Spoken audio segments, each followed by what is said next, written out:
What's poppin', shoddy? So, I didn't do a console classics video for Resident Evil 7, only because I just did the road to Resident Evil 8 and explained the whole game in that video, pretty much. So, with that being said, I'm talking about the more important thing here, End of Zoe. Yes, the best DLC Resident Evil has ever put out. It may even be the best DLC any game has ever put out. I mean, who wouldn't want to just walk around and punch the shit out of things and eat centipedes? It's fucking awesome. So, after the events of Resident Evil 7, Ethan and Mia get picked up by Chris Redfield and Blue Umbrella, and they fly away to wherever the hell they're going. Zoe gets left behind, and, you know, upon parting ways with her, Ethan promised her that he would send somebody to, you know, come help her. And she was like, yeah, that's bullshit, just leave me here to die, blah, blah, blah. So, yeah. He sends Blue Umbrella over there, and Chris and, like, the rest of the team are looking for her. Meanwhile, she gets intercepted by her uncle, Joe, who is the brother of Jack. And this guy is, like, as backwoods as it comes, man. Like, he's got, like, a big-ass hillbilly beard, and he's fucking eating, like, bugs for stamina. It's crazy.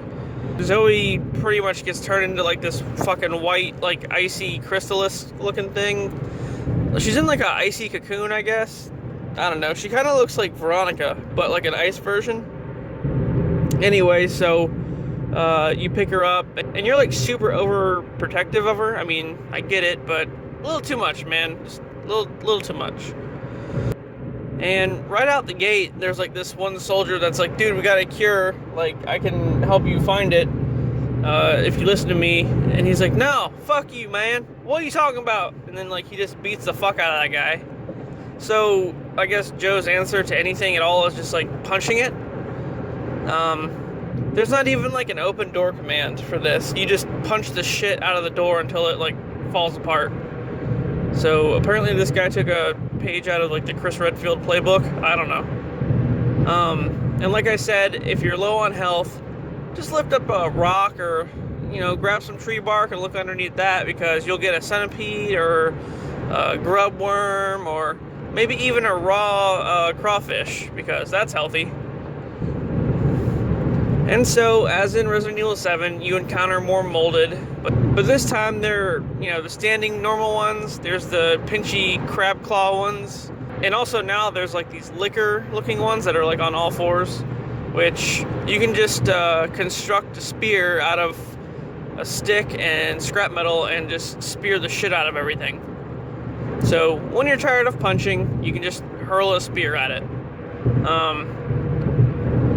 You know, and then also we encounter the main antagonist of the DLC, the Swamp Man, which is pretty much just like a living embodiment of the swamp. I mean, he's all, like, muddy and tree barky, and it's covered in centipedes. It's pretty fucking gross. So you find, like, this Blue Umbrella facility that they set up in the middle of the swamp to get the vaccine for Zoe. But unfortunately, it's not enough. It's only half a dose. So you have to go to, like, this, like, crudely constructed Blue Umbrella facility out in the middle of the swamp to get the other half. And that's where you meet back up with the Swamp Man. He pretty much cuts you off, and you have to engage him in a battle of fisticuffs.